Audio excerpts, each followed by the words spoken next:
Mike Perlack here to entertain you with the help of Gloria Estefan. Come on, shake your body, baby, do that conga. No, you can't control yourself any longer. Don't feel the rhythm of the music getting stronger. Don't you fight it till you try it. Do that conga beat.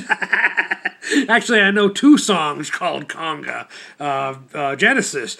You could send me to the Congo, free to leave, hey, with somewhere anybody can leave. Can send me to the Congo, you have to believe you can do it if you wanna, just do what you please. The very last Genesis album, Calling All Stations, with Ray Wilson as a singer. I liked it. Anyways, I made it through Conga, the movie Conga.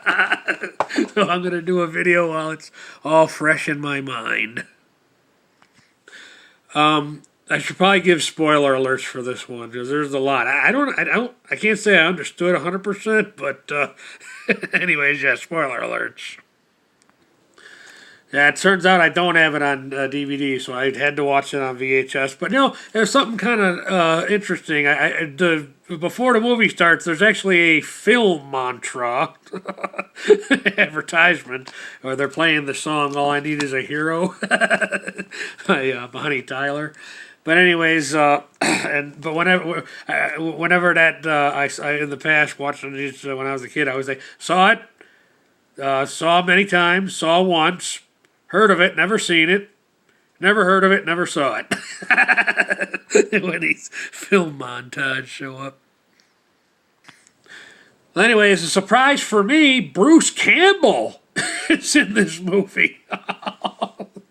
The boss, played by the boss of the business, the TC, the corporation, whatever the hell, communications network, something, telecommunications.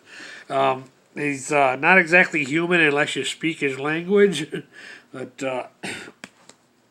Joe Don Baker. Last time I saw a movie with Joe Don Baker in it was probably an episode of Mystery Science Theater 3000. Did they ever make a third Mitchell? Or a 2 for that matter?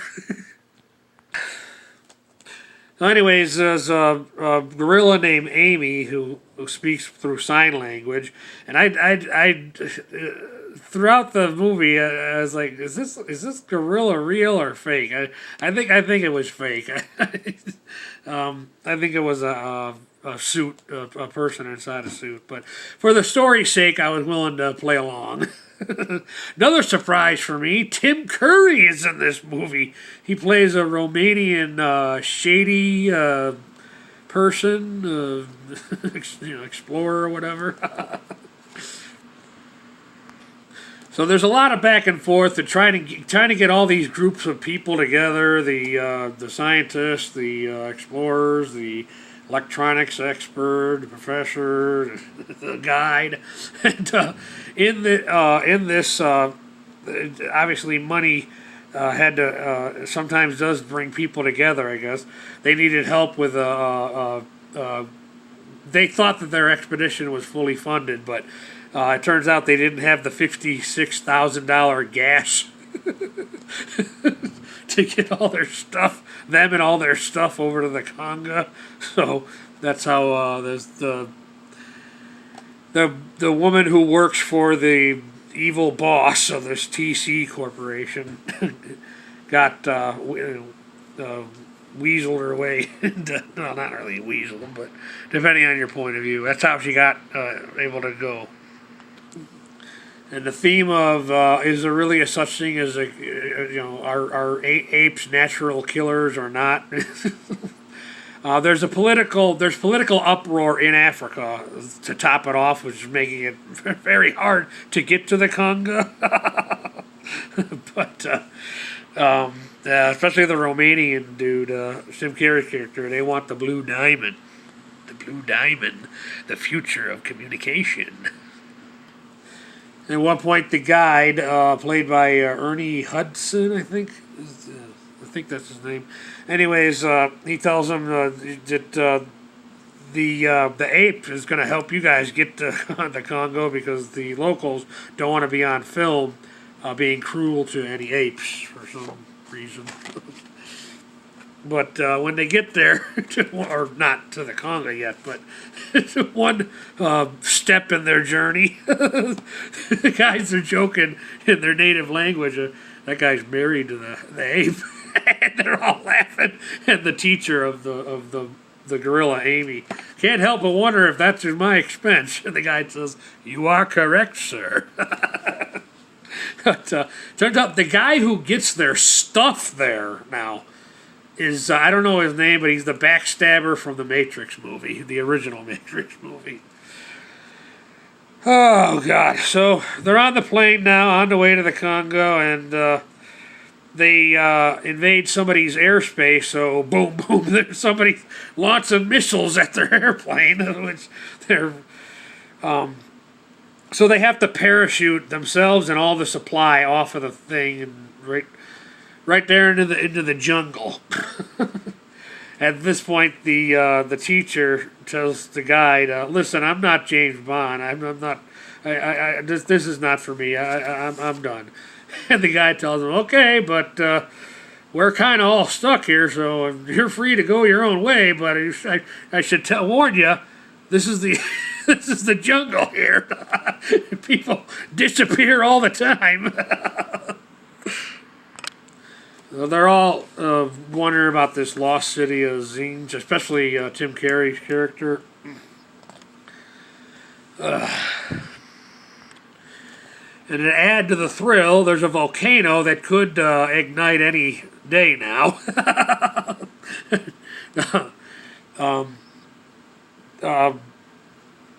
The guy destroys she gets communication with her boss, the Jodan Baker character, and the guy, I guess through monkeying around with Amy, ruins her communication. So no communication. That night, they're awakened because there's all these monkey noises going on, and the guide explains it's a full moon. The monkeys are out. Every monkey in the jungle thinks they're Elvis. And then there's the movie Stand By Me. There's a Stand By Me moment the next morning when the teacher, the Amy's teacher, gets a leech stuck to him. Reminded me of the movie Stand By Me. Then they meet these friendly, soft-spoken natives. And they apparently dress in chalk. in white chalk. I don't know. So anyways, all these TC, the company, telecommunications, all these guys are dead. But the natives won't move the body or anything because they believe if you move the body, the soul can't come back. So how convenient. The natives never touched the body. So, but one of the bodies does live long enough to be scared to death by Amy. And he dies of fright. And then for some reason, the teacher and the telecommunications, whatever, they all break out in the song, singing the song California Dreamin' for some reason. And then it's down to it's on the river rapids to go down further to their destination, and they see this it's called an open eye, and I guess it's kind of revealed that Amy's been there before because the drawings that aside from teaching her to talk, the teacher also teaches the gorilla to paint.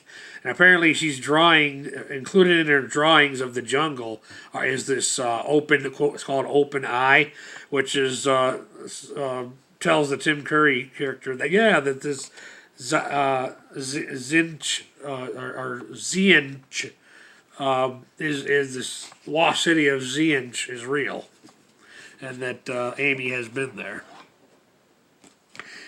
And then they're along the river, it's dark, and they're attacked by mammoth hippos. Here, disguise them as 15 or no, as 5,000-pound hippos. Those are pretty damn big hippos. So they're making their way to Mount McKinto, where apparently Amy was born on the other side of the mountain. So now they're trying to decide to go left or right, or if they go the wrong way, they could lose 2 or 3 days. So they all agree to follow Amy, so they do. And then they see a crashed second plane, and it turns out the woman's company assumed she was dead and sent another crew who went with a demise, who had the demise of not. I guess they didn't jump out of the plane, and they got destroyed with the. By those by invading the airspace or whatever. There's so many different governments in Central Africa,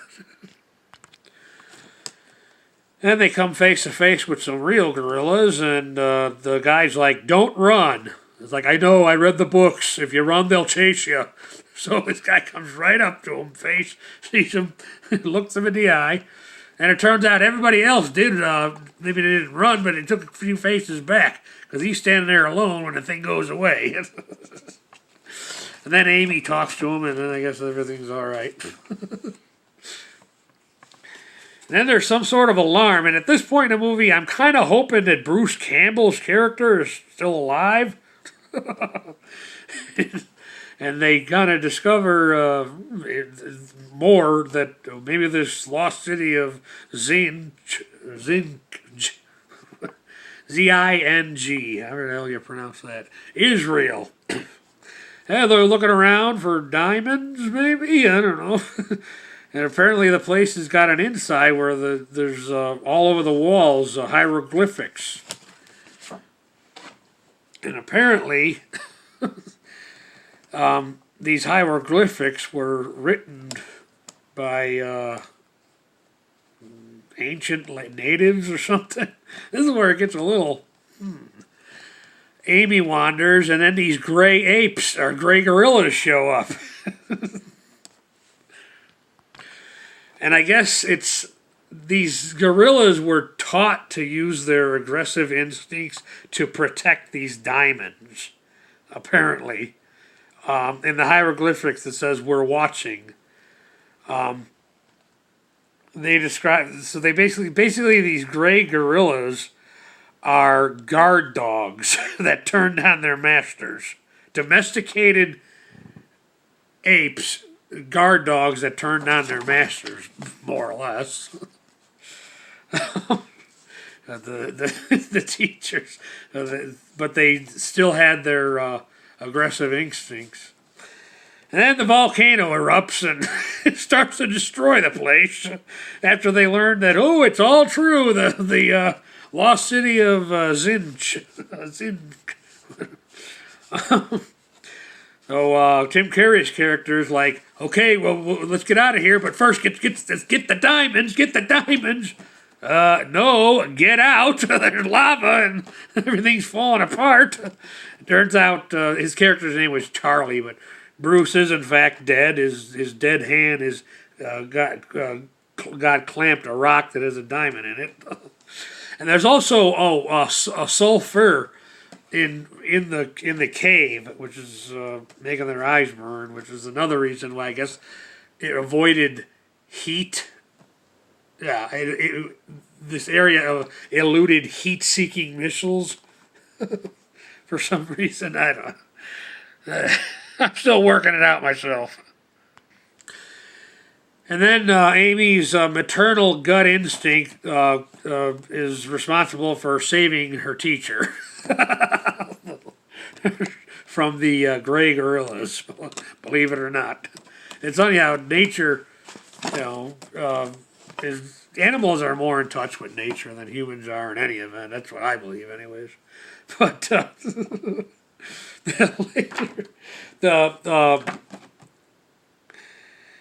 they have this machine that they're putting.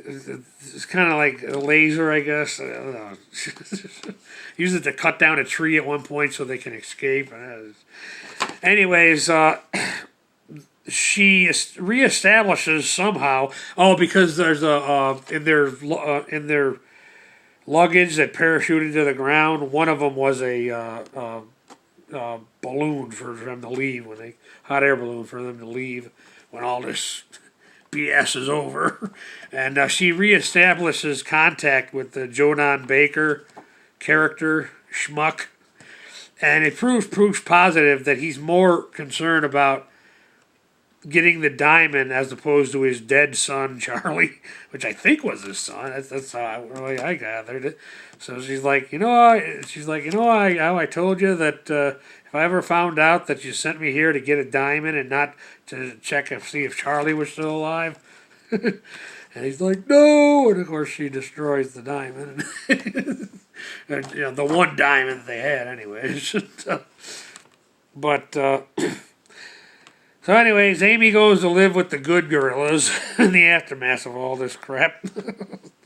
And apparently is going to teach her new gorilla family sign language. Anyways, that's my video. Mike B's Film Reflection, Conga.